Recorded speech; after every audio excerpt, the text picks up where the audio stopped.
Seja bem-vindo ao canal Quinta Marcha. Meu nome é Walter Júnior e hoje nós vamos para mais uma história.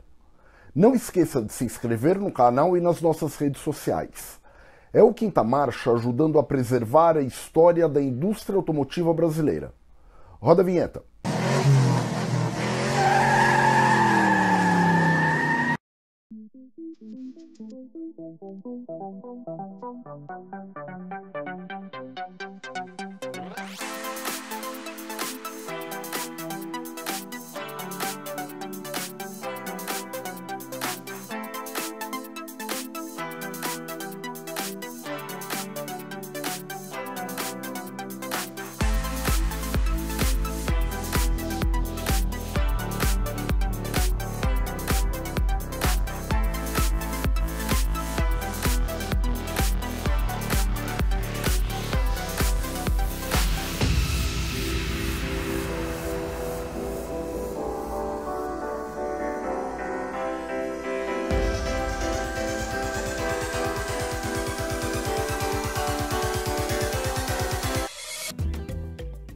Para falarmos sobre a história do Volkswagen 1600, são necessárias algumas considerações sobre a matriz da Volkswagen na Alemanha.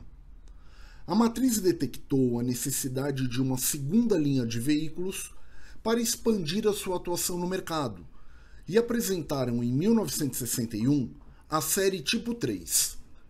Surgiu também, em 1959 por lá, o projeto B135, que usava como base um projeto alemão que não chegou ao mercado, o EA97. A Volkswagen percebeu que o projeto ocuparia um segmento de mercado muito próximo ao do Tipo 3, levando a uma competição interna, e decidiram enviar o ferramental para o Brasil, onde o projeto recebeu alterações. Uma unidade do protótipo do EA97 hoje faz parte do acervo do Automuseum Volkswagen na Alemanha, e os demais protótipos foram scrapeados. Aqui no Brasil, a marca tinha grande participação no mercado com o Volkswagen Sedan e a Perua Kombi, e também buscava ampliar sua linha, incorporando novos produtos, utilizando a engenharia tradicional da Volkswagen e qualidade de construção, com maior espaço, facilidade de uso e estilo contemporâneo. 5 exemplares do EA97 foram enviados para São Bernardo do Campo para serem adaptados ao mercado brasileiro. Alguns problemas permearam o desenvolvimento do modelo brasileiro. Máquinas para a nova linha de produção na fábrica da Via Anchieta afundaram na costa da Bélgica, no naufrágio do cargueiro Paranaguá. Mesmo assim, foi possível salvar sua carga, incluindo os componentes da linha de montagem do EA97. Nas ferramentas resgatadas, depois de uma cuidadosa verificação, foi necessário, após uma limpeza completa, trocar todas as linhas hidráulicas e repintar todos os itens. Em função disso, a produção inicial do Volkswagen 1600 atrasou. Em 1966, no Brasil, a Volkswagen adquiriu a Vemag e passou a alterar a planta da fábrica dos DKVs no Ipiranga, em São Paulo, para utilizá-la na fabricação dos produtos Volkswagen. Foi nas instalações da Vemag, que contava com uma das melhores ferramentarias do país, que o novo Volkswagen foi desenvolvido e seus protótipos construídos, que depois fizeram os primeiros testes dinâmicos na Alemanha. Uma equipe de técnicos da Vemag participou ativamente do desenvolvimento do novo carro. Segundo o jornal Globo, o departamento de estilo da Vemag foi o responsável pela transformação do novo carro em 4 portas, já que o protótipo alemão possuía apenas 2. Chegou inclusive a ser tratado como um projeto DKV Volkswagen. Em agosto de 1967, o então presidente da Volkswagen Werk, Heinrich Nordorf, anunciava o fim do DKV. Então, a seção de peças e engenharia experimental da Volkswagen mudou para a planta da Vemag. Em novembro de 1967, o setor de usinagem de motores de DKVs teve seus equipamentos retirados e iniciou o processo de montagem de ferramental para a criação de moldes para a fabricação do Volkswagen 1600, que teve sua produção transferida para a planta da Volkswagen em São Bernardo posteriormente, que ficara pronta cerca de 10 anos antes, em 1957. Em 1968, uma guerra silenciosa entre as montadoras acontecia pela corrida de lançamento de novos modelos na recém-criada indústria automobilística brasileira. A Volkswagen do Brasil debruçava-se sobre um projeto de um carro sedã com 4 portas, baseado no projeto alemão, que tinha o nome Brasília como referência. A edição de março de 1968 da revista Quatro Rodas trazia uma matéria de um flagrante em segredo feito nas dependências da antiga fábrica da Vemag no Ipiranga, em São Paulo, do Volkswagen 1600, nome que passou a ser designado do produto. O carro, guardado em um galpão com um forte esquema de segurança, estava ali para ser fotografado para a campanha publicitária de lançamento. Outros protótipos estavam sendo testados em regiões diferentes do Brasil, com uma base instalada na fazenda Tungal, em São Miguel Arcanjo, onde inclusive um deles sofreu um acidente na rodovia Raposo Tavares. A revista Quatro Rodas de junho de 1968 trazia na sua capa mais um registro do que seria o Volkswagen 1600. Sua linha de montagem já estava pronta. Era o primeiro Volkswagen no Brasil produzido com 4 portas e o segundo no mundo. Os engenheiros e técnicos brasileiros que o projetaram seguiram a tendência dos concorrentes recém-lançados para competir com um produto à altura. Em agosto e setembro de 1968, os testes se intensificavam na antiga pista de testes da Vemag, onde os pilotos se revezavam, em turnos seguidos, com um Volkswagen 1600 com camuflagem pesada para rigorosos testes de motor e suspensão, além de testes em estradas em atividades que a pista interna não comportava, realizados na rodovia Pedro Taques, no litoral de São Paulo. A cada 10 mil quilômetros, os carros eram totalmente desmontados e as peças seguiam para análise por técnicos nos laboratórios da fábrica. A cada lote de protótipos testados, 2 eram selecionados e enviados à Alemanha para testes em túnel de vento. Correndo com os exaustivos testes, a Volkswagen finalizava o Volkswagen 1600 para mostrá-lo no Salão do Automóvel de 1968, com a intenção de anular o lançamento do Ford Corcel, seu possível concorrente direto. Dos primeiros protótipos, com carburadores especiais de 2 estágios, até a finalização dos testes, centenas de milhares de quilômetros foram rodados para dar ao carro a melhor adaptação às condições locais. Depois de aprovado nos testes de túnel de vento da matriz alemã e de vários protótipos rodarem mais de 300 mil quilômetros por aqui, o carro finalmente foi lançado como linha 1969 no 6º Salão do Automóvel, em São Paulo, em 21 de novembro de 1968, um dia antes da abertura oficial. Era um sedã 3 volumes, com 4 portas e motor traseiro, 4 centímetros mais longo do que o Fusca, e tinha a versão única, custando cerca de 14.945 cruzeiros novos, seguindo a tradicional concepção da marca. Sua campanha de lançamento afirmava que não era necessário abrir mão da tradicional mecânica só por causa de linhas mais bonitas. A estreia do Volkswagen 1600 nesse salão foi um sucesso, sendo o carro que mais acumulou pedidos durante o evento. Além do Salão do Automóvel, o Volkswagen 1600 teve uma festiva de lançamento com executivos da montadora e uma grande quantidade de convidados, que tiveram a oportunidade de receber o novo modelo no Salão Nobre de um clube que contou com um show de Wilson Simonal. Ele trazia ampla área envidraçada, faróis dianteiros retangulares, setas retangulares dianteiras nas extremidades dos paralamas, lanternas traseiras com luz de ré, para-choques cromados com a parte inferior inteiriça e 2 partes sobrepostas nas laterais, e rodas de aço com grandes calotas cromadas. Internamente, tinha abertura do porta-malas e da tampa do motor pelo interior da cabine, maçanetas embutidas, espelho de cortesia no quebra-sol, limpador de para-brisa de 2 velocidades, melhor isolamento acústico e eficiente sistema de ventilação forçada.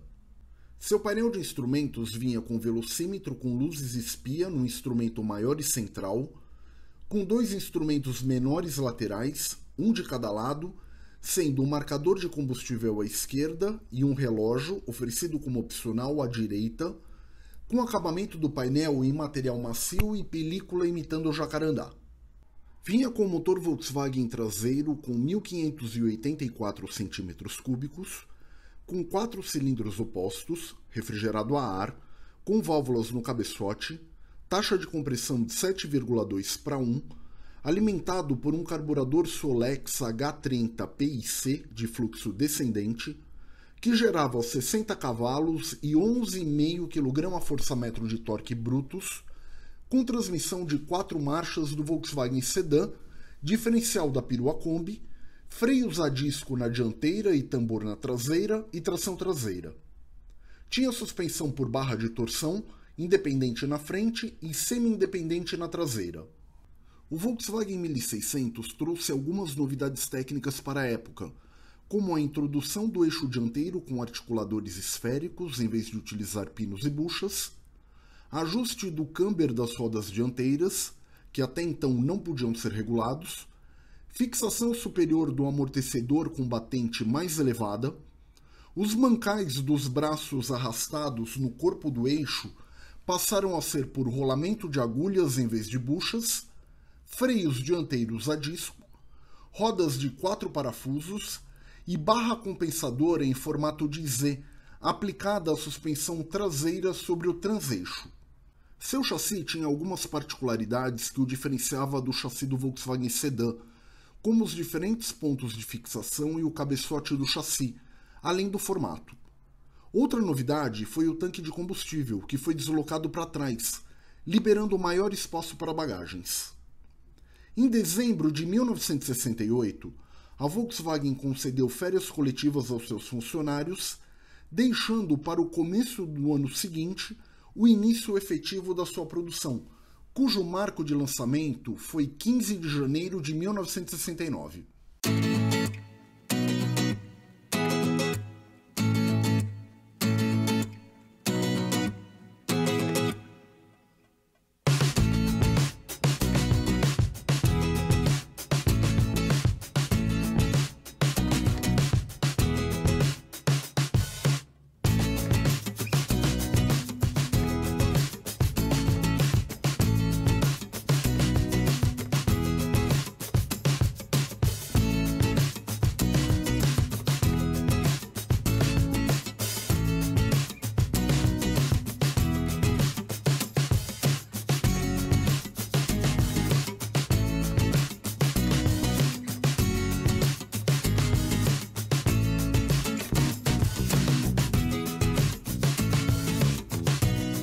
As primeiras unidades do Volkswagen 1600 começaram a chegar aos concessionários somente em meados de fevereiro, produzindo boatos não confirmados de que faltavam peças básicas para concluir a montagem dos veículos. A Volkswagen do Brasil fez um forte trabalho na mídia para fixar a posição do modelo no mercado, visando estabelecer o que ele tinha de semelhante e diferente do Volkswagen Sedã.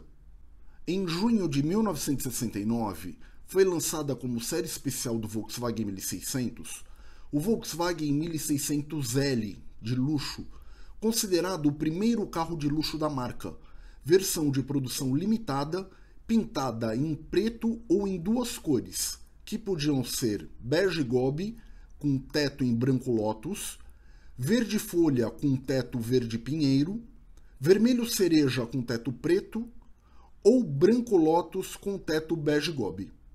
Vinha também com frisos laterais cromados, pneus com faixa branca, tampa do tanque de combustível com chave e o logotipo Volkswagen 1600 acrescentado do L na tampa do motor.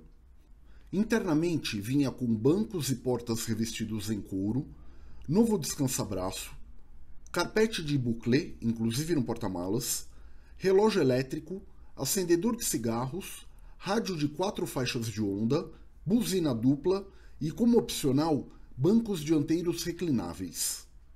A edição de julho de 1969, a revista Quatro Rodas trazia o resultado de uma pesquisa feita com os proprietários do Volkswagen 1600. 92% dos que compraram o Volkswagen 1600 no Rio de Janeiro e em São Paulo declararam satisfeitos com o carro, porém 23% disseram que pretendiam trocar por outra marca e apenas 35% disseram que iriam conservá-lo por mais de um ano. Os destaques positivos foram a direção leve e o câmbio considerado bom, além da aceleração, estabilidade e frenagem. Em fevereiro de 1970, o Volkswagen 1600 recebeu diversas modificações, sem alteração de valores, como novo estofamento com costura em gomos, tal como a do Volkswagen 1600L, novo para-choque de apenas uma lâmina, frisos laterais também iguais aos do Volkswagen 1600L, alça de segurança para o passageiro da frente reposicionada, faróis com novo acabamento e maior vão livre na parte dianteira. Mesmo com essas modificações, os boatos do encerramento da sua produção eram grandes, com a Volkswagen, de todas as maneiras, negando essa possibilidade, pois eram fortes os concorrentes no mercado.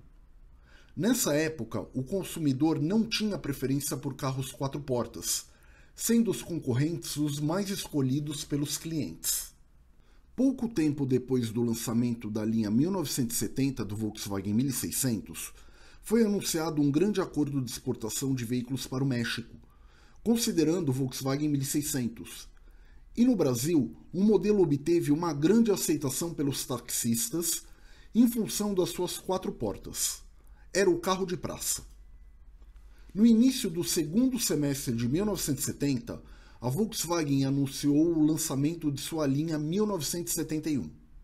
O Volkswagen 1600 de 1971 tinha linhas mais harmoniosas através da modificação dos faróis, que passaram a ser duplos, e da tampa do porta-malas, que passou a ter um vinco longitudinal estreito. Da mesma maneira, a tampa do motor perdeu o vinco largo, passando ao modelo de vinco estreito, e o emblema Volkswagen dianteiro passou para a posição vertical, no alto da tampa do porta-malas.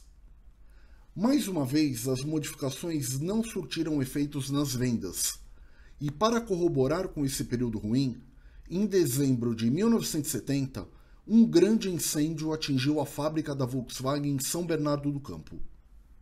Um incêndio ocorrido na manhã do dia 18 de dezembro de 1970 foi considerado na época um dos maiores ocorridos no estado de São Paulo. O fogo se alastrou por todo o andar térreo da ala 13 de produção da Volkswagen, consumindo parte do local, onde ficava a seção de pintura, de fios, de tapeçaria e armazéns de pneus e espumas. O incêndio causou a morte de um funcionário e ferimentos em vários outros. A produção foi interrompida, iniciando-se o período de férias coletivas logo em seguida, no dia 21 de dezembro. Para finalizar algumas unidades, Rudolf Leiden, então presidente da Volkswagen no Brasil, negociou com a Brasinca e a Toyota serviço de pintura para os veículos Volkswagen. Paralelo a isso, com a ajuda do presidente mundial, Kurt Lutz, ele conseguiu que uma instalação de pintura nova, que tinha sido originalmente destinada a Wolfsburg, fosse redirecionada para São Bernardo. O retorno das férias dos funcionários aconteceu em 14 de janeiro, quando a produção foi retomada parcialmente após um cuidadoso planejamento de quais modelos teriam prioridade na linha de fabricação. O Volkswagen 1600 não estava entre eles. Era o fim do Volkswagen 1600. Em pouco mais de 2 anos, foram produzidas 38.028 unidades do Volkswagen 1600, conforme essa tabela. Finalizando a história do Volkswagen 1600, é inevitável destacar alguns de seus apelidos. Os mais populares eram Saboneteira e Zé do Caixão, ambos em alusão ao formato da carroceria, e o segundo em referência à plástica estranha do personagem de José Mujica Marins, o Zé do Caixão. Como curiosidade, O modelo também participou de diversas competições em pistas de asfalto e de terra e se destacou em partidas de autobol. Também tinha uma estranha qualificação emitida pela própria Volkswagen do Brasil, que era chamado de Fusca de 4 portas, pois em sua documentação vinha como Fusca 1600. Tentativas de mudanças no carro também foram realizadas, algumas inclusive controversas. E há uma lenda urbana sobre os 4 faróis do Volkswagen 1600 1971, que muitos afirmam ser um aproveitamento dos faróis do Fissori, Belcar e Vemaguete, mas não são.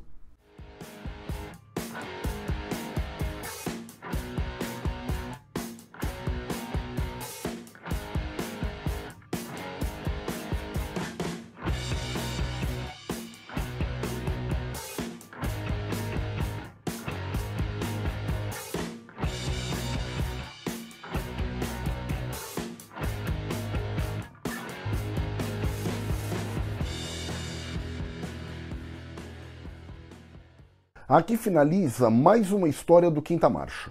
Não esqueça de se inscrever no canal e nas nossas redes sociais. Até o próximo vídeo com uma nova história.